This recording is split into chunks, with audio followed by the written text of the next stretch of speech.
Hello, good evening. मैं Pavan Rao, YouTube channel maths with Pavan Rao में। जैसा आप लोगों को पता है कि हम लोग आज की क्लास में शुरुआत करें 3D की, 3 डायमेंशन की। मेंसुरेशन हम लोग पढ़ रहे थे, 2D में आप लोगों को कंप्लीट करवा चुका हूँ, थ्योरी मैंने आप लोगों को पढ़ा दी थी। अब मैं आप लोगों को पढ़ा रहा हूँ कि 3D वाले जो क्वेश्चंस हैं, 3 डायमेंशन वाले जो क्वेश्चंस हैं, उनके बारे में मैं आप लोगों को समझा रहा हूँ। कुछ लोगों को ऐसा लगता है कि सर जैसे जैसे आप लोग थ्योरी पढ़ाते जा रहे हो, इन पर बेस्ड एक दो क्वेश्चंस भी आप लोग हमें बता दिया करो ताकि थ्योरी ज़्यादा क्लियर हो, और फिर क्वेश्चंस करवाओगे उस टाइम तो क्वेश्चंस करवाई दिया करो। तो मैं स्टूडेंट्स आपके जितने भी आप लोग कमेंट्स करते हो वो मैं पढ़ता हूँ, हमेशा सारे के सारे कमेंट्स मैं पढ़ता हूँ। और जब आप लोग किसी के बारे में सोचते हो और वो आपके बारे में अगर सोचे तो आप लोगों को अच्छा लगता है। जैसे मैंने स्टूडेंट्स के बारे में सोचना शुरू किया कि कंप्लीट इनको पढ़ाया जाए, क्योंकि कुछ लोग कुछ चीज़ें दे देते हैं, आधी चीज़ें नहीं हो पाती, और स्टूडेंट को लगता है कि मुझे तो सारी चीज़ें आ रही हैं। वो सारे चैनल देखने के बाद उसको लगता है मुझे सारी चीज़ें आ रही हैं, और जब वहाँ पर एग्जाम देता है तो पता लगता है कि आधी चीज़ें तो उसमें बताई नहीं गई थी। तो इसके लिए मैंने यूट्यूब चैनल की स्टूडेंट्स के लिए शुरुआत की, और आज स्टूडेंट्स मेरे लिए सोच रहे हैं, उसमें कमेंट करते हैं बहुत सारे लोग कि सर का मतलब शेयर करो, सब्सक्राइब करो। उसके लिए आप लोगों का थैंक यू कि आप लोग भी मेरे लिए सोच रहे हो, बहुत बहुत धन्यवाद। 3D की हम लोग शुरुआत कर रहे हैं, 3 डायमेंशन की आज हम लोग शुरुआत कर रहे हैं। और पहली क्लास में मैं आप लोगों को पढ़ाने वाला हूँ प्रिज्म के बारे में। और जैसे मैंने कहा कि जब मैं कमेंट पढ़ता हूँ तो मुझे लगता है कि कुछ स्टूडेंट्स बताते हैं कि सर थोड़ा सा क्वेश्चंस भी बता दिया करो, तो मैं कुछ क्वेश्चंस तो आप लोगों को बता ही दूंगा। वो तो मैंने थोड़ा चेंज कर लिया है, साथ साथ मैंने एक ब्लॉग भी बनाया है जिसका लिंक नीचे डिस्क्रिप्शन में दिया हुआ है। उसमें आप लोग जाकर नए क्वेश्चंस देख सकते हो इस टॉपिक पर बेस्ड। जैसे मैंने अभी पढ़ाया उस ब्लॉग में जाइए और उसमें 3-4 क्वेश्चंस आप लोगों को मिल जाएंगे, जितने मैं लिख सकता हूँ, 1 2 3 4 5 जितने लिख सकता हूँ उतने क्वेश्चंस उसमें हम लोग लिख देंगे। यूट्यूब फ्री है, और जो गूगल है वो ब्लॉग बनाने के लिए भी सारे ब्लॉग भी हम लोग फ्री क्रिएट कर सकते हैं। तो ये अच्छी चीज़ें हैं, जो भी फ्री चीज़ें हैं उसके लिए फ़ायदा उठाया जाए। आप फ्री में चैनल देख रहे हो और मैं आप लोगों को पढ़ा रहा हूँ, मैं भी यूट्यूब फ्री है और ये जो अपना ब्लॉग है वो भी फ्री है। तो फ्री की जो चीज़ें दे रहा है गूगल उसका हम लोग फ़ायदा उठाते हैं। तो उसमें आप लोग नीचे डिस्क्रिप्शन में जाकर क्वेश्चंस देख सकते हो। मैं आप लोगों को नए क्वेश्चंस देने की कोशिश करूंगा। वहां पर जो भी मैंने लेसन पढ़ा है उसी से रिलेटेड आसान क्वेश्चन, टफ नहीं कि बहुत टफ क्वेश्चन उसमें डाल दिए, आसान क्वेश्चन ताकि आपकी प्रैक्टिस हो सके। तो आज की क्लास में सबसे पहले मैं आप लोगों को पढ़ाने वाला हूं प्रिज्म के बारे में। जैसा कुछ लोगों को पता है कि प्रिज्म और पिरामिड क्योंकि 2011 मेंस में ऐड हुए, प्रिज्म और पिरामिड जो हैं वो 2011 मेंस में ऐड हुए, उससे पहले एसएससी के सिलेबस में या किसी भी सिलेबस में नहीं थे। तो जैसे ही ऐड हुए इन दोनों टॉपिक को एक साथ ही पढ़ाया जाता है। तो ध्यान रखना, किसी स्टूडेंट को लग रहा होगा कि सर आज प्रिज्म पढ़ा देंगे और कल पिरामिड पढ़ा देंगे, ऐसा बिल्कुल नहीं है। पिरामिड मैं लास्ट में आप लोगों को पढ़ाऊंगा और प्रिज्म मैं सबसे पहले पढ़ाता हूँ, क्योंकि टॉपिक दोनों साथ साथ के टॉपिक नहीं है, अलग अलग टॉपिक हैं। तो पहले हम लोग प्रिज्म पढ़ेंगे और फिर सारे के सारे जो भी 3D वाले जितने भी मैंने सिलेबस मेरे टेलीग्राम के लिंक पर डाल दिया है कि मैं आपको कौन कौन से पॉइंट क्लियर करवाऊंगा मेंसुरेशन में 2D और 3D में, वो मैंने मेरे टेलीग्राम का लिंक जो डिस्क्रिप्शन में दिया हुआ है उसमें मैंने डाला हुआ है। तो आप लोग वहाँ से देख सकते हो कि क्या क्या हम लोग इसमें कवर करेंगे। सबसे पहले प्रिज्म होता क्या है, मैं काफ़ी बेसिक से काफ़ी अच्छे से आप लोगों को पढ़ाऊंगा। और प्रिज्म है भी एकदम आसान सब, क्योंकि 2011 मेंस में ऐड हुआ तो कुछ लोगों को लगता है कि प्रिज्म और पिरामिड आसान नहीं है, उसको समझना पड़ेगा, उसका बेसिक आना चाहिए। जबकि पिरामिड एकदम आसान, जो प्रिज्म होता है वो एकदम आसान होता है, वो आप लोग खुद देखोगे अभी। और आज की क्लास में मैं कंप्लीट आपको प्रिज्म कंप्लीट पढ़ाऊंगा, पिरामिड हम लोग बाद में पढ़ेंगे। आसान सबसे पहले कि प्रिज्म होता क्या है। ऐसी कोई भी आकृति, आपने प्रिज्म देखे होंगे बहुत सारे, ऐसे कोई भी आकृति जिसके नीचे और ऊपर बेस सेम हो और बाकी के जितने भी फलक या फेस जो हैं वो रेक्टेंगल जैसे अगर हैं, आयत जैसे अगर हैं, तो उसको हम लोग बोलेंगे प्रिज्म। ऐसे कोई भी आकृति जो अपने पास नीचे और ऊपर बेस सेम हो और बाकी के फलक या फेस अगर अपने पास रेक्टेंगल जैसे हैं तो उसको हम लोग प्रिज्म बोलेंगे। कैसी आकृति, देखिए समझाने की कोशिश करता हूँ। तो हम लोग प्रिज्म या पिरामिड के बारे में पढ़ेंगे और इस पर बेस फिर मैं आप लोगों को 3-4 क्वेश्चंस भी करवा दूंगा। और जब क्वेश्चन सीरीज हम लोग लेंगे थ्योरी के बाद, जैसे आप लोगों को पता है, उसमें मैं आपको कुछ क्वेश्चंस और करवा दूंगा और आज भी हम लोग क्वेश्चंस ले लेंगे। देखिए मैंने जैसा आप लोगों को बताया, ऐसी कोई भी आकृति जिसके नीचे और ऊपर अगर बेस सेम हो सकता है कोई ट्रायंगल हो, नीचे और ऊपर, नीचे वाले को भी बेस बोलते हैं, ऊपर वाले को भी बेस बोलते हैं, और जितनी भी फलक या फेस अगर रेक्टेंगल जैसे हों तो ये अपने पास जो आकृति है इसको हम बोलेंगे प्रिज्म। ऐसा कोई भी आकृति जैसे अपने पास हो सकता है ऊपर भी एक स्क्वायर हो और नीचे भी एक स्क्वायर हो, तो ये जो अपने पास आकृति बनी ये भी एक टाइप का प्रिज्म ही है। या नीचे भी अपने पास रेक्टेंगल हो, ऊपर भी अपने पास रेक्टेंगल हो, नीचे भी हेक्सागन हो, ऊपर भी हेक्सागन हो, और बाकी के फलक या फेस अगर ट्रायंगल जैसे, अगर रेक्टेंगल जैसे हैं, आयत जैसे अगर हैं, तो उसको हम लोग बोलते हैं प्रिज्म। कुछ लोगों को ऐसा लग सकता है कि सर ये तो मुझे क्यूब या क्यूबॉइड जैसा भी दिखाई दे रहा है, तो ध्यान रखना क्यूब या क्यूबॉइड जो होता है वो भी एक टाइप का प्रिज्म ही होता है, जो मैं आप लोगों को अगली क्लास में कल पढ़ाने वाला हूँ। क्यूब या क्यूबॉइड भी एक प्रिज्म ही होता है, ये बात आप लोग ध्यान रखना। तो पहले हम लोग इसको पढ़ेंगे, फिर हम लोग क्यूब क्यूबॉइड पढ़ेंगे, फिर हम लोग सिलेंडर पढ़ेंगे, फिर कोन पढ़ेंगे, फिर हम लोग फ्रस्टम पढ़ेंगे, काटना, कोन, कोर, वो सारी चीज़ें मैं आप लोगों को स्फेयर, हेमीस्फेयर और स्विमिंग पूल वाले क्वेश्चन, छतनुमा जो घर आते हैं वो क्वेश्चन, वो सारे के सारे आप लोगों को समझाने की कोशिश करूंगा। तो कोशिश करना आप लोग समझने की, ध्यान देना बोर्ड पर।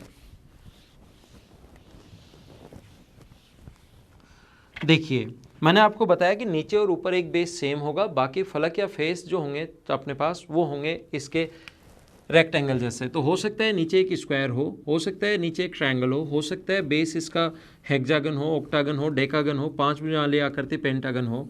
तो इस प्रकार से नीचे और ऊपर वाले दोनों बेस सेम रहेंगे। ये साइड ए मानो, ये साइड बी मानो, और ये साइड आप लोग मानिए सी, और ये अपने पास इस प्रकार से इसकी हाइट मान लो h। आपको रेक्टेंगल का 2D की बहुत सारी चीज़ें काम में आएंगी, ये बात आप लोग ध्यान रखना। क्या आप लोग इस वाले भाग का क्षेत्रफल निकाल सकते हो क्या? बेस तो ए है और हाइट अगर h है, इससे अगर बेस एक ट्रायंगल है तो ऊपर 3 ऐसे फलक होंगी। बेस अगर एक स्क्वायर है तो ऊपर अपने पास 4 फेस होंगे, 4 फलक होंगी। बेस अगर एक पेंटागन है तो ऊपर अपने पास चिपकी हुई जो होंगे वो 5 फेस होंगे। तो अपने पास इस वाले एक का क्षेत्रफल, बेस ए है और हाइट h है, तो एक का जो क्षेत्रफल होगा वो होगा a इंटू एच। इधर वाले का बेस b है और हाइट अगर h है तो अपने पास ये जो होगा वो होगा बेस इंटू हाइट। और ये मैं पक्का है कि 3D की सारी चीज़ें में प्रिज्म और पिरामिड, किसी को पिरामिड कितना भी टफ लगता हो, किसी को कैसा भी लगता हो, मैं आपको 100% समझा दूंगा। बस कंप्लीट वीडियो आप लोग देखा करो, उसी से आप चीज़ें समझ में आएंगी। ये अपने पास होगा बेस इंटू हाइट। रेक्टेंगल का एरिया आपको पता होगा। और पीछे वाला जो फेस है, 3 फेस होंगे, पीछे वाला जो फेस है उसको हम लोग बोल सकते हैं सी इंटू एच।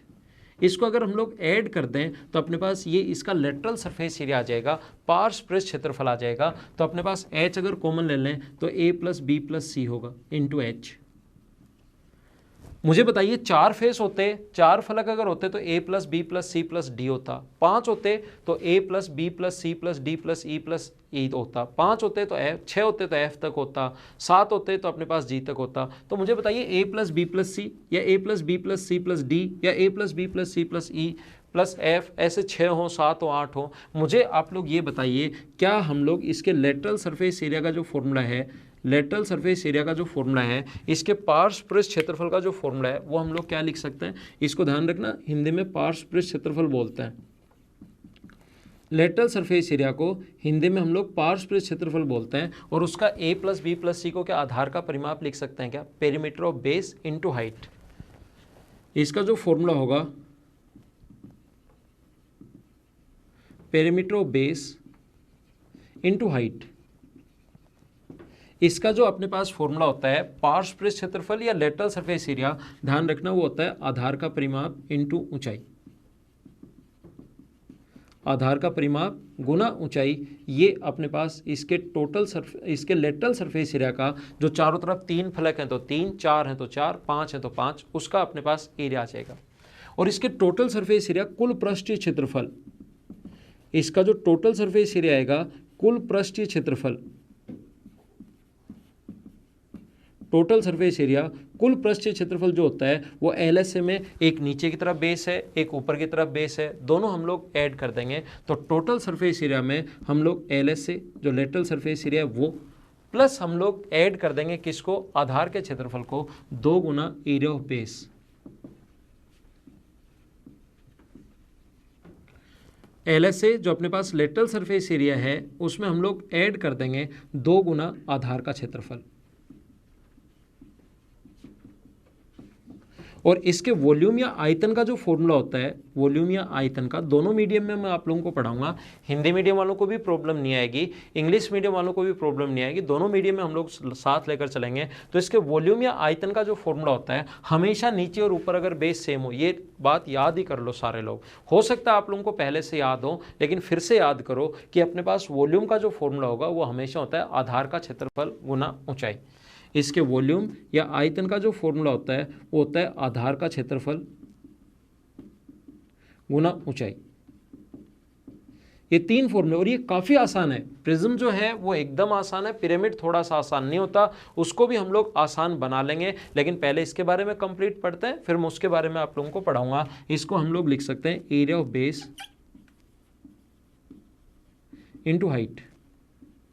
शुरुआत हमेशा आसान से, हमेशा बेसिक चीज़ों से करता हूँ कि ये फॉर्मूले हम लोगों ने कैसे लिखे, कैसे बने। वॉल्यूम अगर नीचे और ऊपर बेस सेम है तो हमेशा वॉल्यूम का फॉर्मूला होगा आधार का क्षेत्रफल गुना ऊंचाई। ये बात आप लोग याद रखना, नीचे और ऊपर अगर बेस सेम है तो।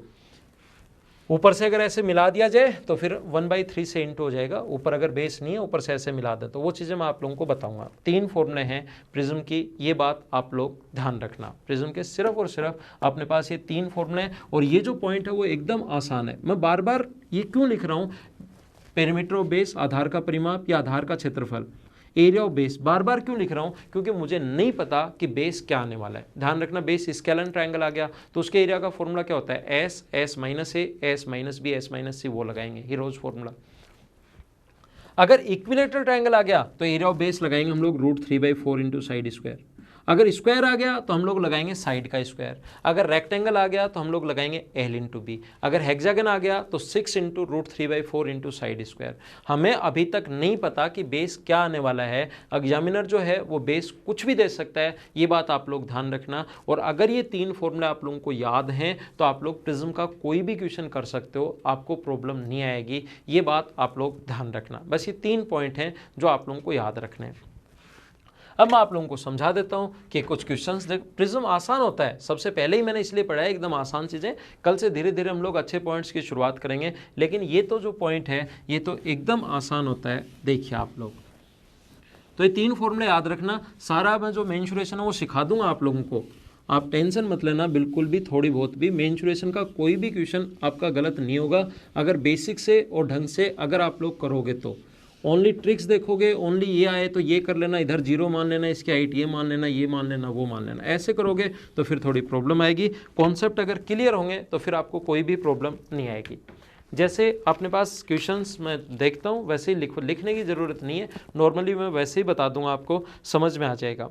इसने कहा एक प्रिज्म की ऊंचाई 12 है और आधार एक रेक्टेंगल है, एक आयत है जिसकी लेंथ और ब्रेथ दी हुई है 8 और 6। क्वेश्चन नंबर फर्स्ट में आप लोगों को करवा रहा हूँ। इस प्रकार से गिवन जो है, लिखने की जरूरत नहीं है, क्वेश्चन सुन लीजिए। बेस एक रेक्टेंगल, इसने ऐसा लिखा सबसे पहले, बेस एक रेक्टेंगल है जिसके आधार की भुजाएं, बेस एक रेक्टेंगल है जिसकी लेंथ और ब्रेथ हम लोगों को दी हुई है 8 और 6 और ऊंचाई दी हुई है 12, और तीनों चीजें पूछी इसने कि लेटरल सरफेस एरिया बताओ, टोटल सरफेस एरिया बताइए और वॉल्यूम बताइए। इतने प्रिज्म एकदम होता ही आसान है, प्रिज्म की टेंशन मत लेना आप लोग। पिरामिड थोड़ा सा आसान नहीं रहेगा, उसको भी हम लोग आसान बना लेंगे, कंप्लीट उसका मैं बेसिक समझा दूंगा। अब ये क्वेश्चन है कि आप मुझे बताओ नहीं कर पाओगे क्या। LSA का फॉर्मूला क्या होता है, लेटरल सरफेस एरिया का फॉर्मूला क्या होता है, आधार का परिमाप गुना ऊंचाई।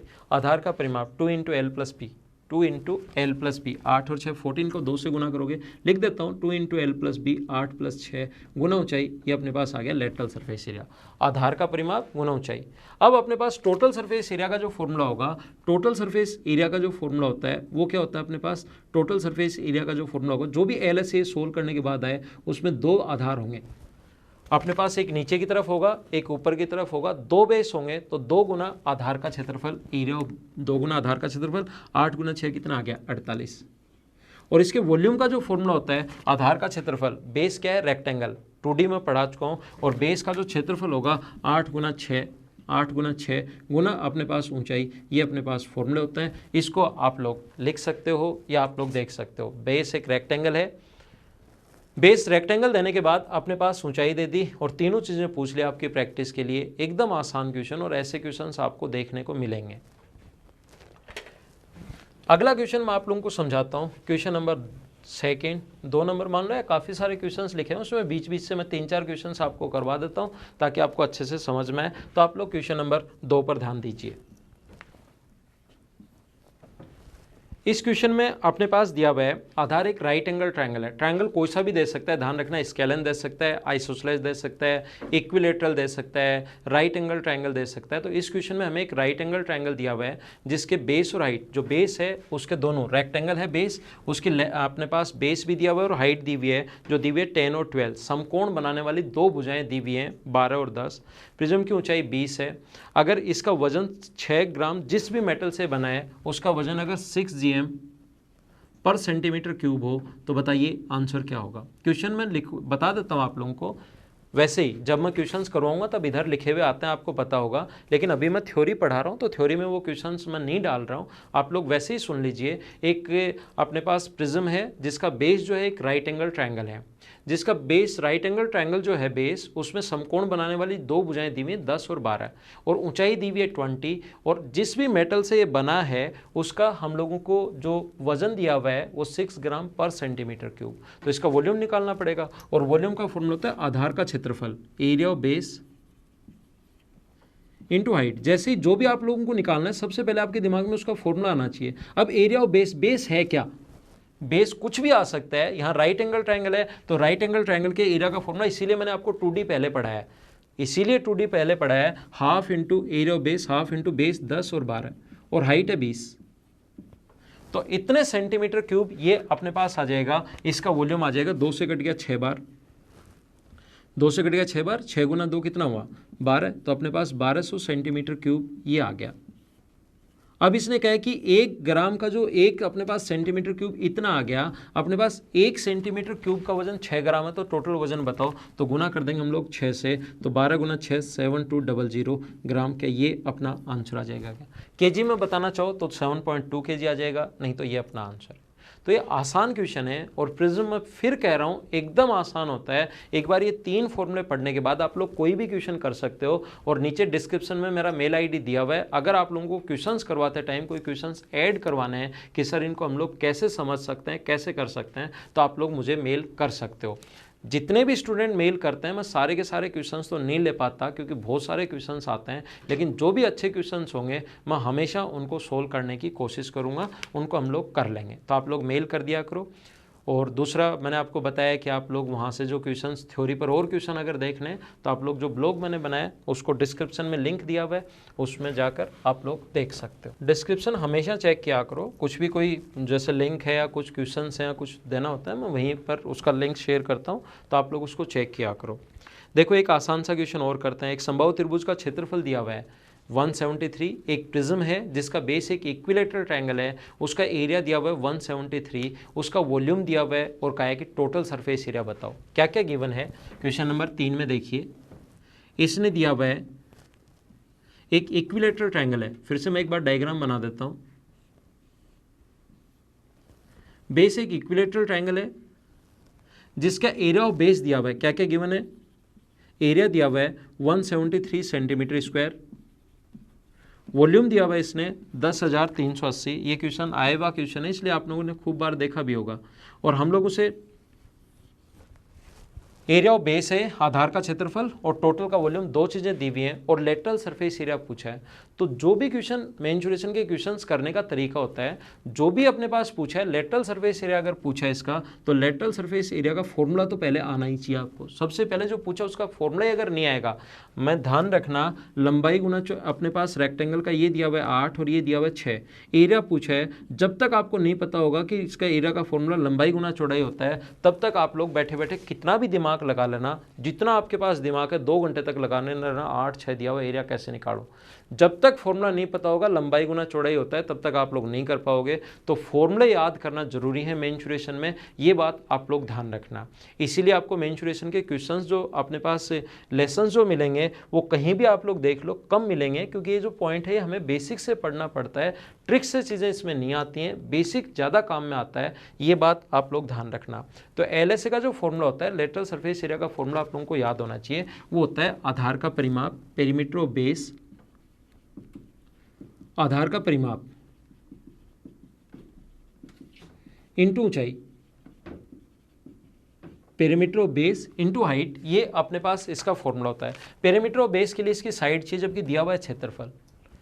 पेरीमीटर ऑफ बेस के लिए आधार की हमें साइड चाहिए जबकि दिया हुआ है हमें क्या दिया हुआ है, क्षेत्रफल दिया हुआ है, एरिया दिया हुआ है। तो हम लोग एरिया का फॉर्मूला लगाएंगे √3/4 into side square, √3/4 into side square, side a मान लो बराबर दिया हुआ है 173।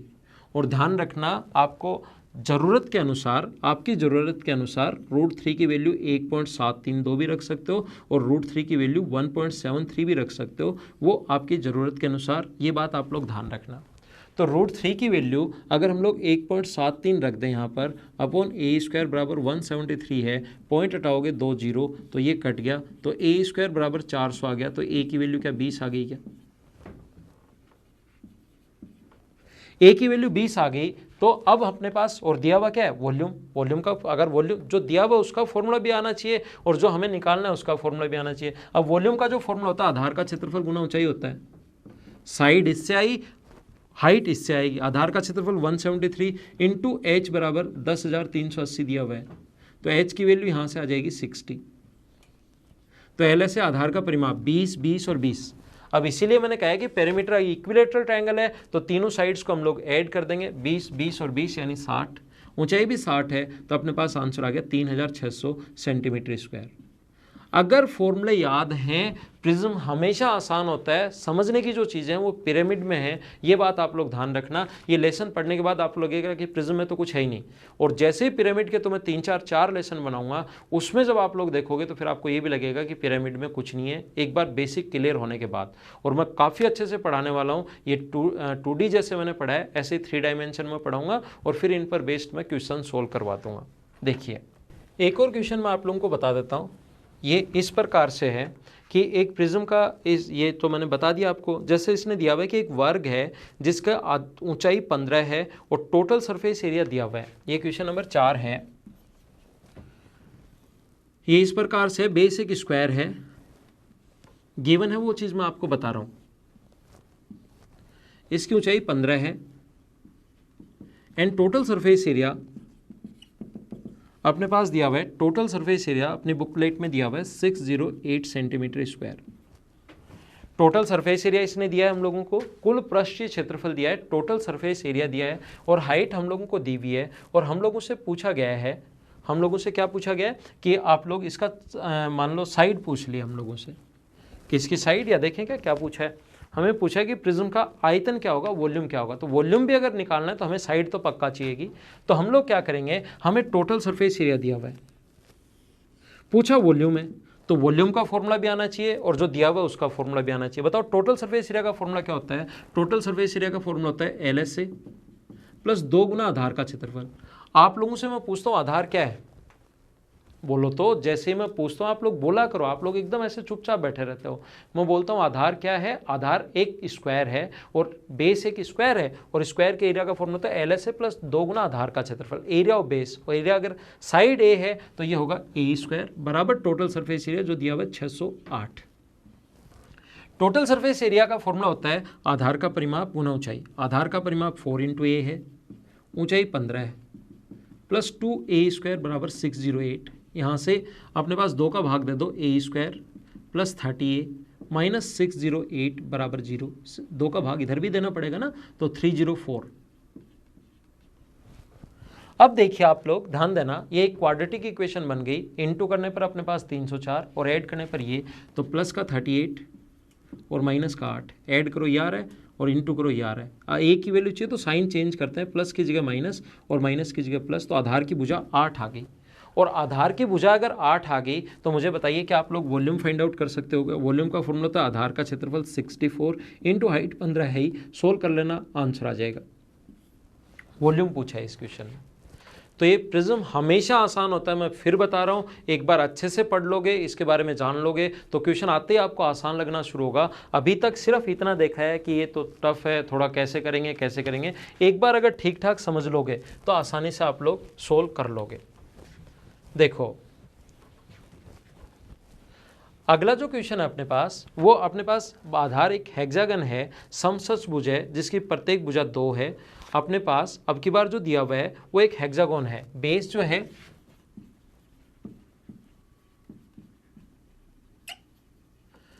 हेक्सागोन है जिसकी साइड हमें गिवन है, साइड हमें दी हुई है जो कि 2 मीटर है, और इसकी हाइट, हेक्सागोन की हाइट नहीं, प्रिज्म की हाइट